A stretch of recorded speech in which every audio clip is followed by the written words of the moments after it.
Cette voix synthétique représente un groupe de magistrats de plusieurs pays européens, préférant conserver l'anonymat. Ces magistrats ont en commun leur goût pour les droits humains, et une branche particulière du droit international, la philosophie de la justice, à l'origine de l'International Common Law Court of Justice. Une philosophie qui considère que tous les peuples de la Terre devraient avoir droit à la parole et à la justice, et que les gouvernements ne devraient plus être une autorité supérieure sur les peuples, sans que ceux-ci ne disposent d'aucun recours. Nous souhaitons donc ouvrir une nouvelle voie juridique en permettant aux peuples de poursuivre, judiciairement, leur gouvernement. Les nombreuses plaintes qui parviennent aux cours de justice internationale, en provenance des victimes des dérives juridiques, notamment de la France, ne trouvent aucune répercussion en raison des limites du droit international. Un droit influencé par le droit maritime anglo-saxon, et la domination américaine établie suite à la Seconde Guerre mondiale. Si de nombreux peuples sont en désarroi face à leurs dirigeants, notre étude a porté plus particulièrement sur la France dont la Constitution est supervisée par les droits de l'homme, et où le peuple se manifeste depuis longtemps contre les dérives des dirigeants. Dans ce pays, il apparaît que ces dérives ont commencé depuis plusieurs décennies, plus précisément depuis le traité de Maastricht, qui était déjà inconstitutionnel. Le traité de Lisbonne est une autre violation flagrante du droit national français, puisqu'il nie le concept de souveraineté exprimé par la Déclaration des droits de l'homme et du citoyen, ce qui invalide la Constitution actuelle. De plus, il s'oppose aussi aux règles du droit international déterminées par la Charte de l'ONU. Depuis 2005, les décisions imposées au peuple de France contre sa volonté légitimement exprimée, ont ouvert la voie vers un État policier totalitaire, qui atteint son apogée par un total mépris des lois de la part des dirigeants actuels. Dirigeants qui ne s'imposent plus que par une répression meurtrière ayant aussi causé de nombreuses mutilations, et d'innombrables abus judiciaires.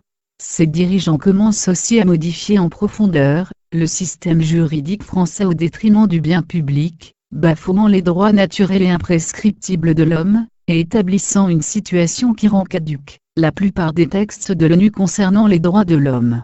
Cette dérive des dirigeants français risque dangereusement d'inspirer des gouvernants d'autres pays si rien ne vient l'endiguer. Et l'ONU perdrait son autorité morale auprès des nations, si des dirigeants pouvaient continuer d'agir en contradiction avec les principes fondamentaux de sa charte sans la moindre conséquence. C'est pourquoi, nous avons élaboré une solution bénéfique au peuple français, qui permettra aux différents acteurs du droit international de disposer d'une jurisprudence. Car, si contrairement à la common law, la règle du précédent n'a pas cours en France, le droit international, lui, admet la jurisprudence. Par ce procès des principaux dirigeants par le peuple français lui-même, tribunal populaire, la justice sera conforme aux règles de la Charte de l'ONU, donc au droit international, mais aussi en règle avec le droit conventionnel, ainsi que le droit coutumier puisque c'est justement un précédent qui a donné naissance à la Déclaration des droits de l'homme et du citoyen. Un tel procès, sur la place publique internationale, sera donc une véritable et première manifestation de ce droit des peuples à disposer d'eux-mêmes, mentionné par le pacte international de l'ONU qui l'assimile à un droit de l'homme, donc reconnu par le droit positif. Ensuite des journalistes, ce procès sera suivi par de nombreux observateurs, et fera donc date dans l'histoire du droit international. Des règles strictes le régiront. Fixation à 500 personnes maximum du nombre total des participants, en référence à l'Assemblée des 270 pionniers, qui ont participé à produire la Déclaration des droits de l'homme et du citoyen. Ces 500 Français assumeront eux-mêmes les modalités et l'organisation de cette Cour de justice populaire.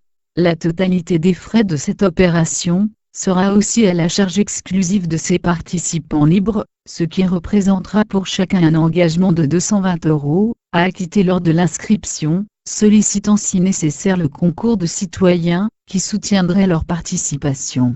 Aucune sélection ne sera effectuée parmi les citoyens, toutefois chaque personne souhaitant participer à la Cour, ou au jury devra justifier de sa nationalité française, d'être âgé de plus de 16 ans, et s'engager sur l'honneur de n'appartenir ni à la franc-maçonnerie, ni à l'une des sectes affiliées ou similaires. Pour cette raison, nous diffusons simultanément cette vidéo par différents canaux et dans plusieurs pays, afin que tous les peuples en soient informés en même temps, et que l'ordre des inscriptions soit le seul critère de sélection. Dès les 500 premiers enregistrés, les inscriptions seront closes. Afin que les membres de ce tribunal puissent œuvrer en toute sérénité, nous avons décidé que ce procès se déroulerait à Milan, en Italie, seul pays ayant officiellement écarté la franc-maçonnerie des réseaux du pouvoir. Ainsi les dirigeants français ne pourront pas non plus utiliser leur réseau maçonnique pour perturber cet événement. Pour l'organisation ainsi que pour respecter une initiative exclusivement française, nous avons contacté 3 personnes parmi les principaux opposants au système actuel, ceux parmi les mieux informés des concepts de droit international, mais sans qu'aucun d'entre eux ne soit un véritable juriste, afin qu'aucune des règles de droit ne puisse influencer ce précédent. L'un assurera la présidence, tandis que les 2 autres géreront l'organisation. Ils sélectionneront sur les inscrits 22 membres parmi les plus remarquables des opposants au système actuel qui constitueront la Cour. Celle-ci sera donc composée d'un président et de 24 assesseurs. Aucun magistrat ou juriste professionnel n'y figurera. Ces 24 assesseurs recevront chacun, suite à leur inscription, des instructions particulières, et personne ne saura qui ils sont, avant qu'ils ne l'annoncent eux-mêmes, s'ils le désirent. Pour la première fois, le public français verra tous les opposants au système actuel réunis par une action commune. Pour la sécurité de ce procès, le gouvernement italien ainsi que les services de l'ONU ont été informés. Un service de sécurité important sera mis en place et le délai entre cette annonce et le procès réduit au minimum. Il se déroulera sur 5 jours, du 16 au 20 décembre prochain, soit exactement 45 jours après la publication de cette annonce. Le premier jour sera consacré à la mise au point du Code des modalités et procédures, puis à l'énoncé des charges ayant motivé ce procès populaire exceptionnel. Les 2 jours suivants seront consacrés à l'évaluation et la qualification des charges, l'un concernant le crime de haute trahison, en référence au droit français, et l'autre concernant le crime contre l'humanité en référence au droit international. Le 4e jour sera consacré à la formulation des charges, tandis que le dernier jour permettra au peuple d'entendre la défense avant de formuler ses conclusions, et de rendre sa justice face au gouvernement. Ainsi seront établies les prémices d'un droit international autorisant les peuples à actuer en justice au titre de la légitimité.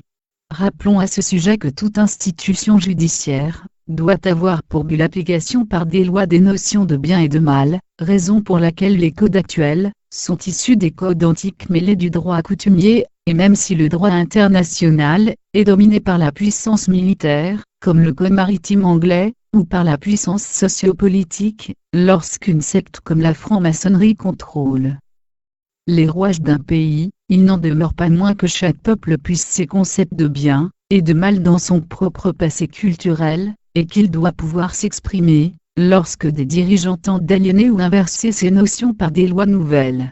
Les magistrats français qui seront présents, seront soumis comme tous aux règles de modalités et procédures établies lors de la première journée. La plupart des meneurs de mouvements d'opposition en France sont en désaccord entre eux. Le fait qu'ils soient réunis dans le cadre de ce procès populaire exceptionnel, n'autorise aucun d'entre eux à se prévaloir d'une autre qualité, cour ou jury, que celle qui lui aura été assignée par le président de ce tribunal, justement choisi pour sa neutralité. Chacun de ces meneurs s'engage à représenter, en son nom et en celui de son mouvement ou parti, les conclusions rendues par le jury, devant les instances nationales ou internationales, afin que le verdict du peuple de France sanctionnant les dirigeants, bénéficie de la plus large diffusion médiatique. Ce verdict, légitime et juste puisqu'issu directement du peuple de France, sera l'étendard derrière lequel tous les Français mécontents pourront s'unir et le faire valoir en droit et en acte, sous l'observatoire de la communauté internationale.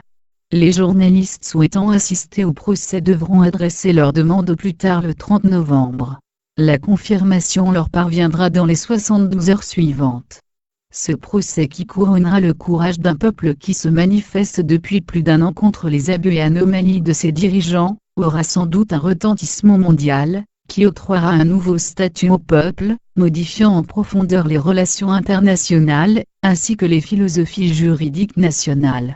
La loi, jusqu'alors considérée comme un absolu, même lorsqu'elle est obsolète ou illégitime, devra désormais se soumettre à la justice, telle que nous l'avons exprimé au début de ce message, afin que chaque individu d'un peuple y retrouve les valeurs fondamentales, qui correspondent à sa logique, à son idée de la justice, et au bien commun. En cet instant où vous venez de prendre connaissance de ce procès très prochain, qui que vous soyez, vous êtes en droit de participer activement à cette cour de justice exceptionnelle, en faisant partie de ces juges qui rendront leur verdict par des conclusions qui seront diffusées mondialement. Par sécurité, le lieu exact où se tiendra cette cour à Milan, ne sera communiqué aux inscrits, que 5 jours après leur inscription. 2 cabinets d'avocats parisiens, ainsi que quelques-uns parmi les principaux opposants référencés sur les réseaux, donc connus de tous, auront reçu quelques jours avant la diffusion de ce message, les éléments prouvant la réalité de cet événement exceptionnel, son importance pour la France, et son impact sur toute l'humanité. La préparation de cet événement, les réservations et engagements pris, nous oblige à un certain quota de réservation. Si celui-ci n'était pas atteint, l'événement serait annulé et toutes les réservations intégralement remboursées. Le nombre total de participants étant limité par la capacité d'accueil de la salle réservée, les Français désirant faire partie de ce tribunal exceptionnel, sont invités à s'enregistrer au plus vite. L'inscription est à réaliser sur www.tracarco.